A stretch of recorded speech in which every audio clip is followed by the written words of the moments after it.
My fiancé keeps pushing me to show off party tricks when we're with friends and is insisting that I perform at our wedding, too. I've been lurking around enough to know that the big question people ask is how long we've been together. I met my fiancé, let's call him James, back in college, and we started dating right after graduation. Recently, I got promoted to a job with different hours, which gave me a chance to revisit an old hobby from high school, practicing aerial silks. My new hours let me leave work in time to hit the studio before it closes. I'd been keeping up with some gym conditioning over the years, so I wasn't starting from scratch, but still, I was rusty. Ever since James came to watch one of my practices, though, I've noticed a change in him. This summer, we were invited to a graduation party, and one of the games involved doing a little party trick for a prize. Without any warning, James volunteered me and asked me to do a split. Everyone was staring at me, and I felt trapped. To give you some background, I had recently skipped a recital at my studio because I wasn't feeling ready. I told James that I was self-conscious, partly because I was out of practice, and partly because I was trying to lose some weight. He knew all this, so when he put me on the spot at the party, I was overwhelmed. I quietly told him I didn't want to, but he kept encouraging people to cheer me on, which made me even more anxious. I ended up in tears and ran to the bathroom, and he followed to apologize once the crowd moved on. James wasn't always like this. It all started after that practice he came to watch, and a few weeks before the graduation party, he began asking me to do flexible poses in bed. At first, I didn't mind, but ever since that practice, his requests have increased, and he's been unusually persistent, even when I've said no. I've tried to tell him that I'm okay with trying some poses sometimes, but that doesn't mean every time. After the party, we talked, and I told him how much it hurt when he put me on the spot like that. He apologized and promised to stop asking, but then he brought up something else that made me question if he really understood. He said he wanted to respect my boundaries, but then asked if I could perform aerial silks at our wedding. He'd been watching YouTube videos of weddings where performers do silks routines, and he thought it would be great if I did the same. I told him no, explaining that it wasn't the right time or place and I didn't want to end up sweaty and having to change clothes.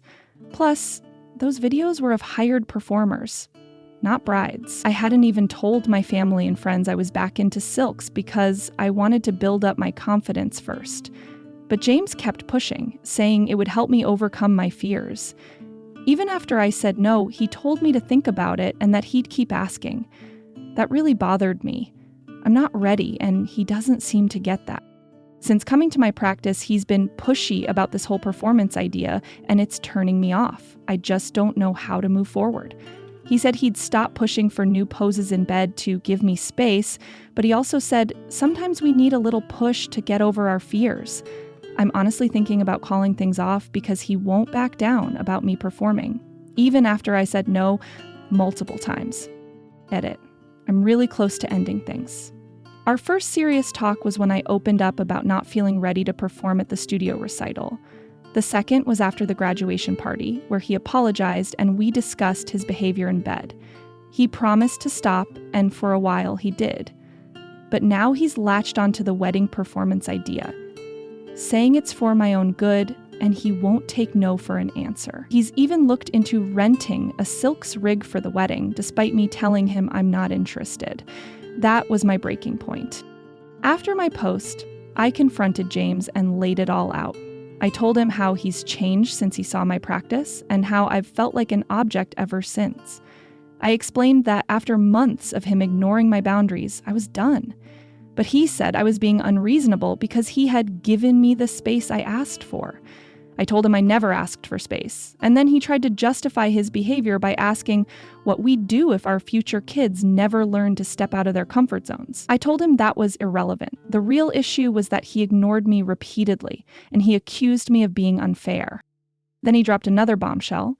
He had downloaded some photos from an old Facebook page I used for silks and posted them to encourage me, without telling me. I didn't even know until he mentioned it.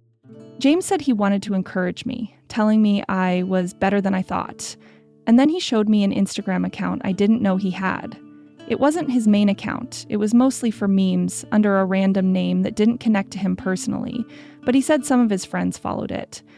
As he scrolled through, I noticed he'd posted pictures from my high school and college performances, images he downloaded without asking for my permission. He had written captions about how I was struggling with confidence, showing me positive comments from followers.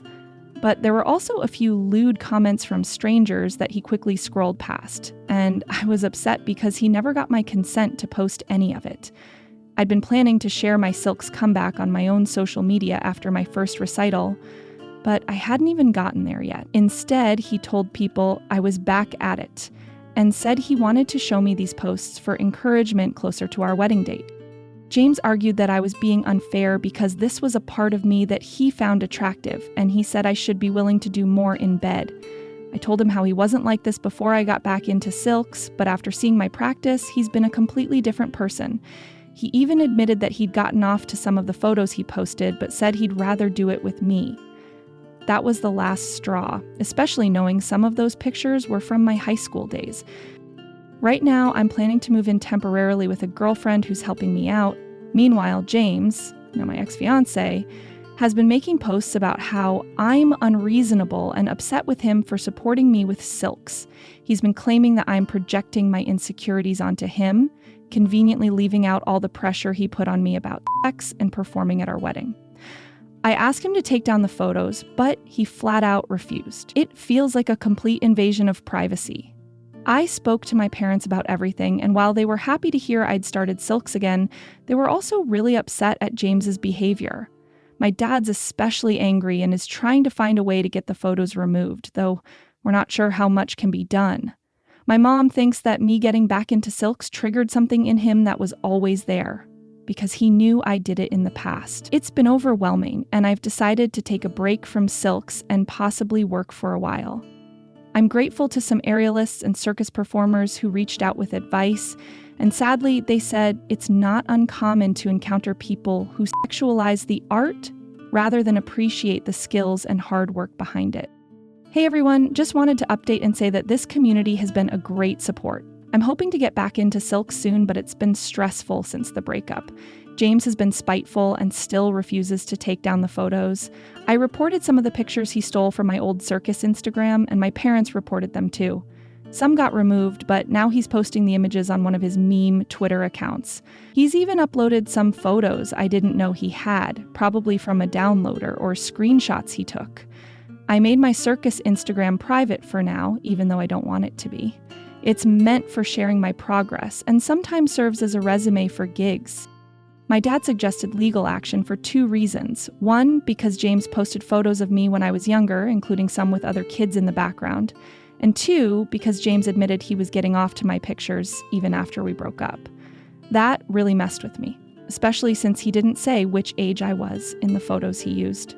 Dad encouraged me to bring this to the authorities because he thinks there might be something more going on, especially since James keeps uploading new pictures despite my page being private.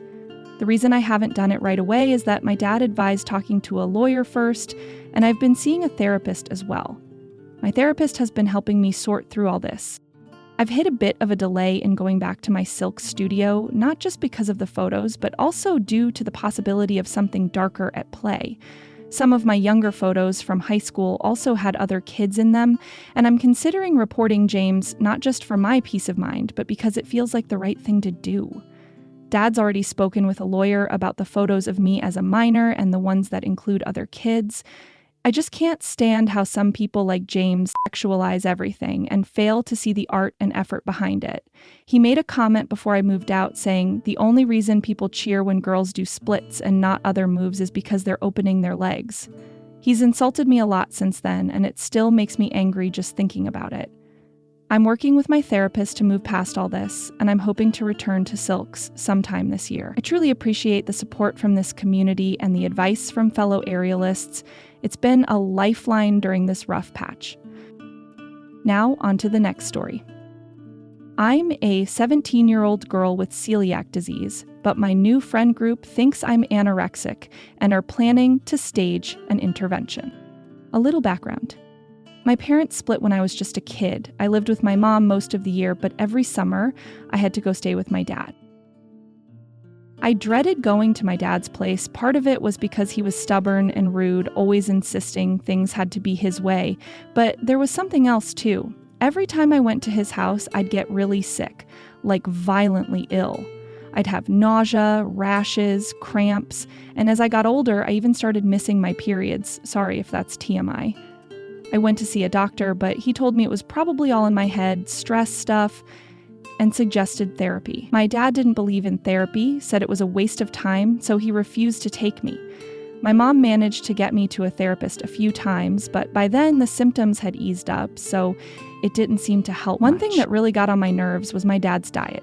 He lived off junk food and soda, and he'd mock me if I tried to eat anything healthy. I think it reminded him too much of my mom, who's a total health nut. I'd sneak in some carrots or something, and if he found them, he'd toss them out like they were trash. At my mom's, I ate vegetables, organic chicken, stuff that made me feel okay. Sometimes a food would make me sick, so I'd just avoid it and move on. I started saying no to any food I wasn't sure about, and I'd just tell people I was a picky eater to avoid the hassle. When I was 16, a new girl moved to our school. We became friends, and after a while, I noticed she avoided the same foods I did. I mentioned it offhand, like, isn't that kind of weird? She got serious and told me she had celiac disease and that I should get tested. I took her advice, and sure enough, I had it too. Everything finally made sense. I was so relieved to finally know what was going on that I told everyone I knew, friends, classmates, anyone who'd listen. But they didn't react like I expected. They played along at first, but soon they started distancing themselves from me. When I confronted my closest friend, she admitted they thought I was faking it for attention because they'd only heard of gluten-free diets as some trendy fad. I broke down and told her about all the hell I went through at my dad's house and how hurt I was that she didn't believe me. She was horrified and immediately became my biggest supporter, but the rest of the group still thought I was full of it. We decided it was best to cut ties with them. My birthday's in August, so I still had to endure 2 more summers at my dad's after getting diagnosed. He took the news worse than my old friends did. He'd yell that I thought I was better than him, accuse me of making up illnesses just to be special, and flat out refused to believe anything my doctor said. It got so bad he'd mess with my food on purpose and curse me out when I got sick. Because of all this, I've become really cautious about telling people about my disease. My experiences and hearing people joke about gluten-free diets on TV and online have made me hesitant. I know it's not brave, but I'm terrified of how people will react. I've been burned before, and it still stings. This is my last summer with my dad, and I'm counting down the days. Once these next few weeks are over, I'm done with him for good. I know you might suggest leaving or calling CPS, but I've already decided it's easier to just stick it out and never look back. So please, let's not focus on that part. Here's where I need your advice. My best friend and I have found a new group of friends, and they're awesome. We play role-playing games together every weekend and have been hanging out since May. There's about 10 or 11 of them, depending on if you count this one guy who doesn't show up regularly. Yesterday, my best friend, let's call her Laura, pulled me aside and told me that the group had been talking behind my back. They noticed I never eat much and seem really picky, plus I've lost weight and haven't been looking great thanks to living with my dad. They've concluded that I have anorexia and are planning an intervention next weekend. I'm stuck. I don't know what to do. I'm scared to tell them the truth because I'm terrified they won't believe me. They've already made up their minds and I've lost friends over this before. I can't handle more people thinking I'm lying. This disease has already taken so much from me, and I just wanted one part of my life that wasn't overshadowed by it. How do I explain it to them in a way they'll believe? I'm afraid of getting rejected again. I don't know if I can take it. Update. Thanks for all your advice. The intervention was yesterday and I wanted to let you know how it went. A few hours before our game, one of the guys, let's call him Zach, texted me asking me to come over early because he wanted to discuss some game stuff. I suspected this was really the intervention and texted Laura to see if she was invited too. She wasn't, so I asked her to come with me. Before heading to Zach's house, I decided to try something a little bold, thanks to a suggestion from one of the comments on my last post. Shout out to /u/I-HavoCharge. I swung by my favorite gluten-free Chinese spot and picked up some of their incredible vegetable fried rice. It's my go-to comfort food. They're super careful about cross-contamination, and I've never gotten sick from eating there, even after years. I brought the food along with me to Zach's house, along with Laura and my stuff for our game. Dice, notebooks, the usual.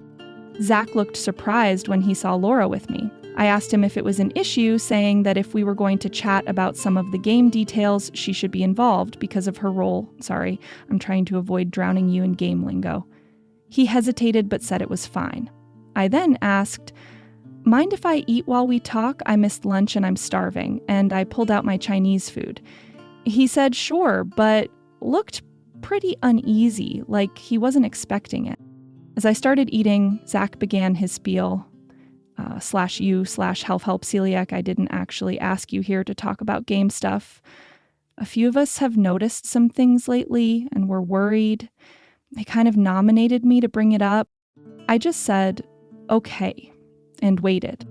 He started listing off all the things that had them concerned, how they never saw me eat, how I seemed sickly and was losing weight, and how I always got weird when food came up. Then he dropped the big one. Michael's older sister is anorexic, and she acts a lot like you. We think you might be anorexic too. I took a deep breath, swallowed my food, and tried to stay calm. I'm not anorexic, I told him. Zach kept talking, saying stuff like, nobody ever thinks they're anorexic, and it just went on and on. I could see where this was heading, so I cut him off. I do have a problem, but it's not what you think. Can I explain? He agreed, but I could tell he was worried about what I'd say, like he was bracing himself for me to admit something about my weight or body image. Here's what I said, more or less. I know I'm losing weight, and it's not healthy, but it's not intentional. I have a disease called celiac, which means my body can't handle certain grains like wheat, barley, or rye. When I eat them, it messes up my stomach and makes me really sick, sometimes in ways you wouldn't expect, like with rashes or muscle cramps. It's not just an allergy. It does lasting damage. So when I turn down food, it's because most of what you guys offer, like Doritos or PB&Js, would seriously mess me up. Lately, my symptoms have been worse because I'm living with my dad, who doesn't believe in my diagnosis and sabotages my meals. I'm not trying to starve myself. I'm just trying to avoid getting really sick. Zach fumbled around, pulling out actual note cards. He had a whole script prepared for the intervention. Classic RPG drama at its finest. He took a moment to process everything and then asked me a few questions. But why do you say no to stuff like Coke? Because Coke's gross, but I didn't want to be a hassle and ask you guys to buy root beer just for me. Why didn't you just tell us this sooner? Laura jumped in here and explained what went down with our last friend group and why I was hesitant. Okay, so what could you eat right now that I probably have in the house? I just stared at him for a second, half amused and half annoyed. I asked if he was serious, and he nodded. So I started guessing. Do you have celery? Nope.